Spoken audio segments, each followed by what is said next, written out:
Good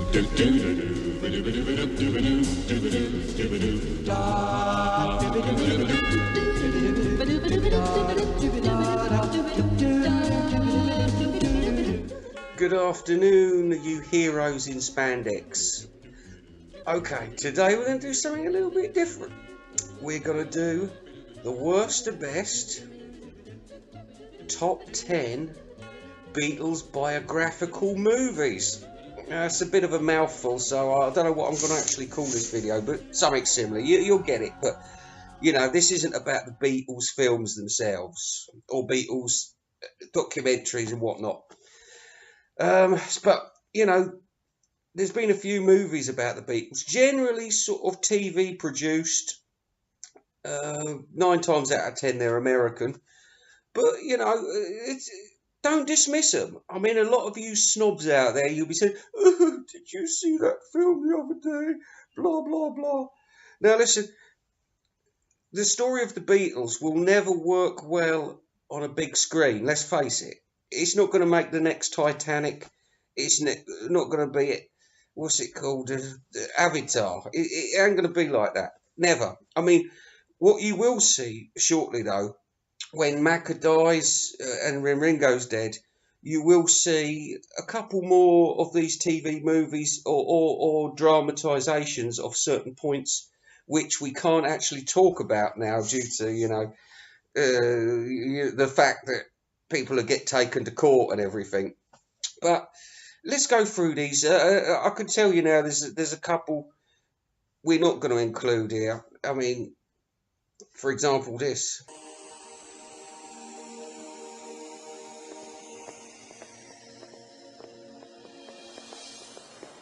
Mr. Lennon? The killing of John Lennon and Chapter 27. They're good films. They're good films. They explain Mark Chapman and his thinking about that time when he killed John, and you know they're interesting. But I think especially in the killing of John Lennon from 2006, what's the saddest thing about it is how close he came to not being shot. You know, it was kind of a chance that he was shot more than anything. It wasn't, you know, it was a kind of a 60-40 in favour of John living. But there you go. It was tragic. And we won't be doing this one either.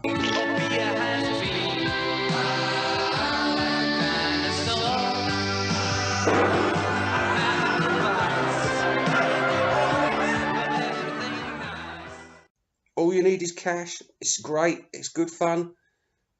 Most of you have seen it. However, you know, we're talking the Rattles. It's a parallel universe Beatles. So we're not going to include that one. So anyway, without any further messing about, we've got to be quick with this. Let's get on with the top 10. 10. I prefer a certain casino, but it's rather early yet. Really? What's your game? Blackjack. Oh, I love roulette. You also enjoy deep play? Very deep play. And at number 10, we have The Hours and Times from 1991. It's a United States drama based on a real event when Lennon went on holiday with Brian Epstein in 1963. I mean, it's okay, but it's a bit gay, you know, and it's not such an interesting topic for speculation as Two of Us, which does likewise for Paul and John in the Dakota. I mean, we got Ian Hart as Lennon, and he played him in another film as well. Might have been Backbeat, but we'll get to that. The trouble is, you know, when you watch it, you think this has been scripted by somebody. You know, it's not as a conversation would go. I mean, if you was in that hotel with John and Brian, I doubt whether it was anything more than just, you know, he's taken advantage of the holiday. I doubt whether they had these long and meaningful conversations about queers and things like that. It's very, you know, a 1990s thing. Let's bring in the gay thing. You know, it's So that's why it's in last place. It's the black and whiteness, it wasn't done for the reason to look authentic, but it actually does look authentic because of the way it's been filmed. 9.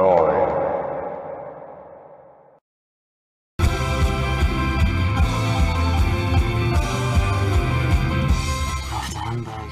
And is this with the new group? What are they called again? Big, Oh. Now this was quite a popular one at the time. It's from 1955 to 1960. It's set, and it's about John's relationship with his mum mostly. Touches on his meeting with the worst Paul McCartney you've ever seen. That little prick from Love Actually, and he's useless at McCartney. This also deals with the forming of the Beatles. His first song, and Aunt Mimi. It's to be honest with you, it's a remake of a big section of a film called In His Life, which was made 9 years previously. This one tends to get all of the publicity, but it's not as good and it's not as ambitious as In His Life. So watch the one I've just said, but not Nowhere Boy. But watch them all, because they've all got things in their favour. This one actually touches on the fact that, it hints at the fact that Mimi wasn't quite the prude she makes out to be. She's fucking the lodger, but it doesn't say. But we know about that all now anyway. 8. The remarkable story of the friendship behind the most popular band in history. There goes Stuart Sutcliffe. He could have been in the Beatles. I love him, John. Don't we all?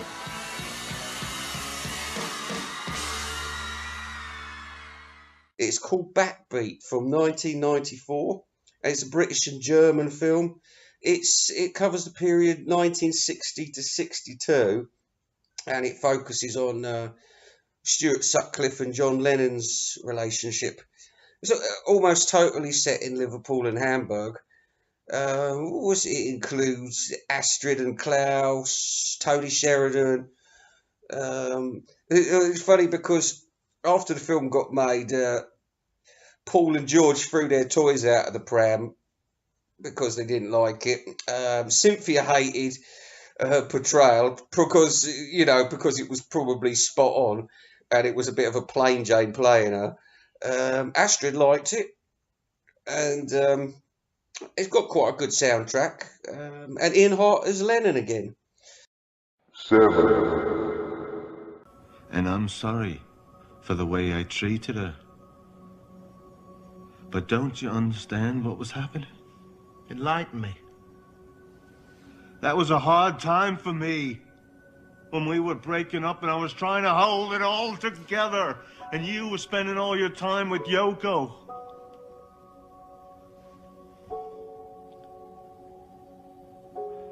I felt like I was losing my best mate.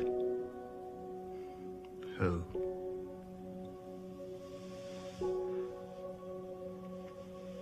You. We were never that close, mate.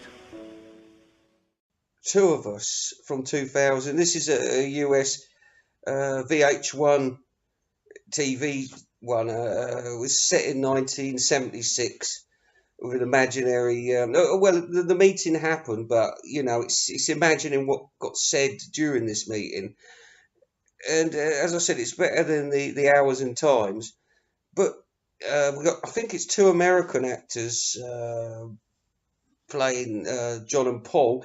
It's an interesting conception and well thought out, and like I said, it's more entertaining than Hours and Times. I liked it. It's all right. There's some nice little what ifs in there, and I think there's an element of what could have been true in this.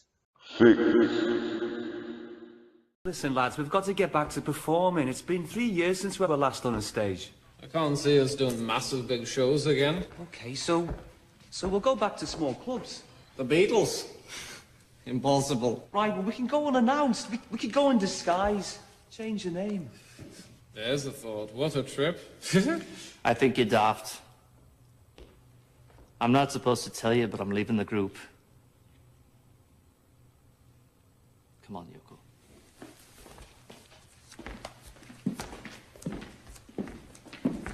John!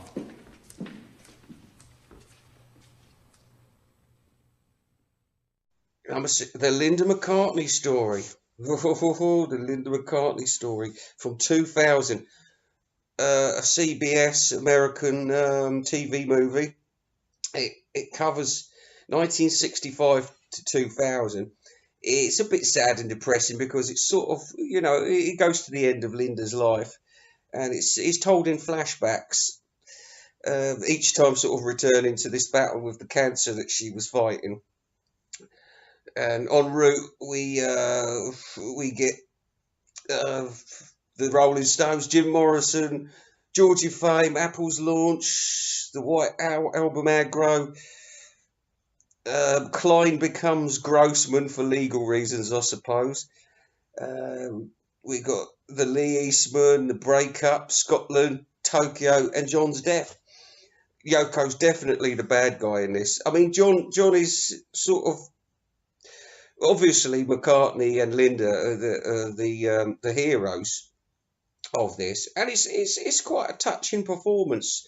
If you don't like, because my sister, she couldn't stand Paul McCartney. Everything about Paul made her angry. Was very much on the John Lennon team. But after she saw this film, she sort of, you know, she started thinking John and Yoko, no, Paul and Linda, that's the couple. You know, and they were, for all that's said and done about McCartney, and I've got a list as long as my fucking arm. I could like criticise and mock McCartney, but he was a good husband to her, and that was one of the most successful marriages, far more successful in a lot of ways than Yoko's, which I believe was in a lot of cases for the camera. Anyway, one of the funniest bits is the story of Paul and Linda pop in to see John and Yoko in the Dakota, and he mentions that he's off to Tokyo, but he got busted in the West Indies for having a couple of joints. Anyway, he gets to Tokyo, gets busted, and what you're supposed to think is that Yoko's been on the onto the authorities in Tokyo to grass him up, which is a possible, you know, it could well have happened. I could believe that. But anyway, it's good enough. It's good enough. I mean, it's there. It's at number 6. 5. Who's the daddy? Hey, who's the fucking daddy? You are, Paul. That's right. This is my band. And from now on, the Beatles are going to release nothing but jaunty, whimsical Edwardian ditties, such as When I'm 64 and Your Mother Should Bastard Know. I'm even going to let Ringo sing a couple. But I'm shit at singing. Oh, I know. Hang on a minute, Paul. Oh, John, don't lock Paul. We got nice, easy rides, finish, and pension kick in 10 years' time. Then we on Easy Street. Get a nice bungalow in Eastbourne. Yeah, I suppose you're right, Yoko. Of course she fucking is. Who's the daddy? You are, Paul. Right. Yeah, 5. We've got Star Stories from Britain's Channel 4. This was made in 2008. And this is a series about different people. It's sort of taking the piss out of them. And in this case, it's about Heather Mills. It's a very funny interpretation of the Macca and Mills relationship from 1999 to 2008. It's narrated by A. Heather, and she's portrayed as a victim of a tyrannical ex-Beatle god. And it's a bit close to the knuckle in its truths. It includes the GMTV car crash appearance, McCartney's ego and cheap behaviour, the messy divorce, and chestnut hair dye, plus flashbacks to the flashbacks and a tribute to his hits. Great stuff, very funny. Most of these are on YouTube, so check them out. 4. What I never understood was why, after all of that, you got rid of me again. I didn't get rid of you, John.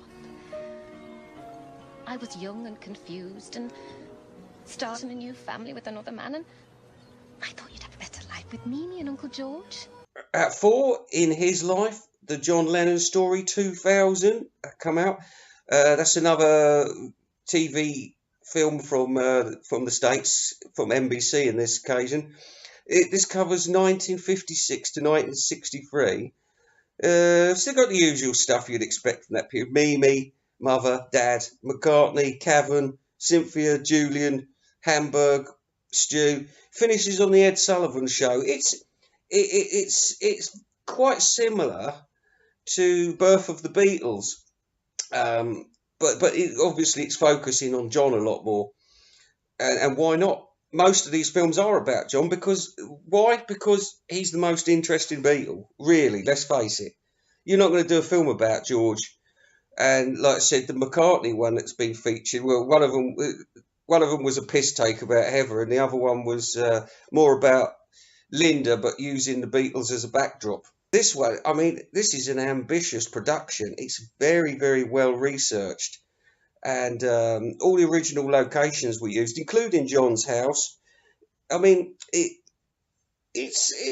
lacks the love of Birth of the Beatles a little bit, but I mean, if people don't know the Beatles story or the early John Lennon story, I'd tell them to check this one out before anything else. It's good. I like it. Thumbs up. 3. You think I never wanted you? Growing up with Mimi, growing up half a mile from where my mum was, with a new husband and a new kids. Julia was a whore, and then she died, and you were a fucking waste of space. Do you think I couldn't have done with a visit from you? He didn't want me there. She didn't want me there. Your Auntie Mimi didn't want me there. What about me? I'm sorry. What about me? John. What about me? Son. What about me? What about me? Okay, 3, we've got Lennon Naked.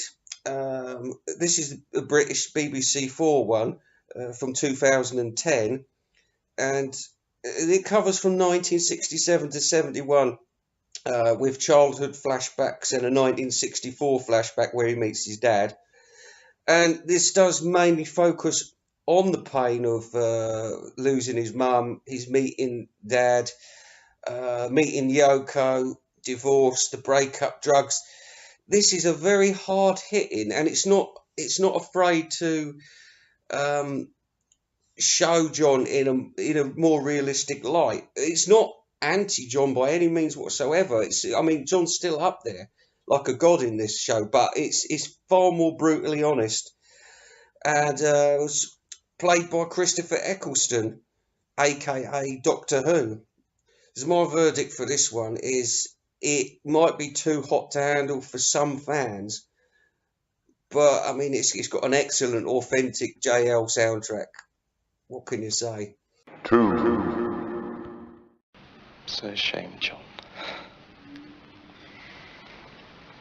You know, it's all right, Brian. Nothing to be ashamed of, you know. Any loving. Anything between people that's loving's all right. There's too much pain in this world. We knew about you the first time we was here. Don't matter to us, Eppie. We need you. Number 2, Birth of the Beatles, 1979. Dick Clark Productions, another American made-for-TV. Now, this was first showed on New Year's Eve in 1980. I was sitting there with my granny and my sister.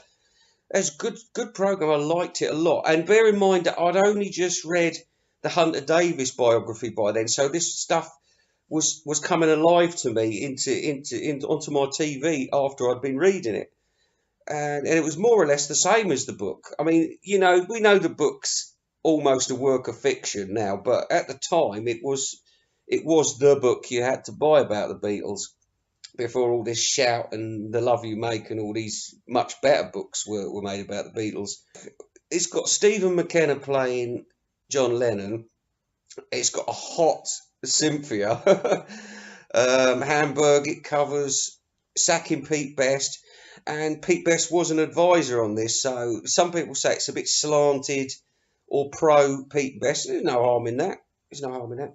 It got Ringo, Decca, Epstein, John, The Big Break, George Martin, and the Ed Sullivan Show closing things. It's a very clean telling of the band's early story, but one thing, it does keep the legend alive, and like it's another one you could put a 10-year-old kid in front of and say, watch this, tell me about the Beatles, and they'd enjoy it, they'd like it. It's easy to mock it, but it is still one of the most successful TV movies made. I mean, it's up there with Enter the Dragon, with Bruce Lee, and the Karen Carpenter story. You know, high quality TV movies. Luckily, a legal loophole meant that the soundtrack of Beatles songs performed by a band called Rain could be used on the film. Everyone's a winner. 1.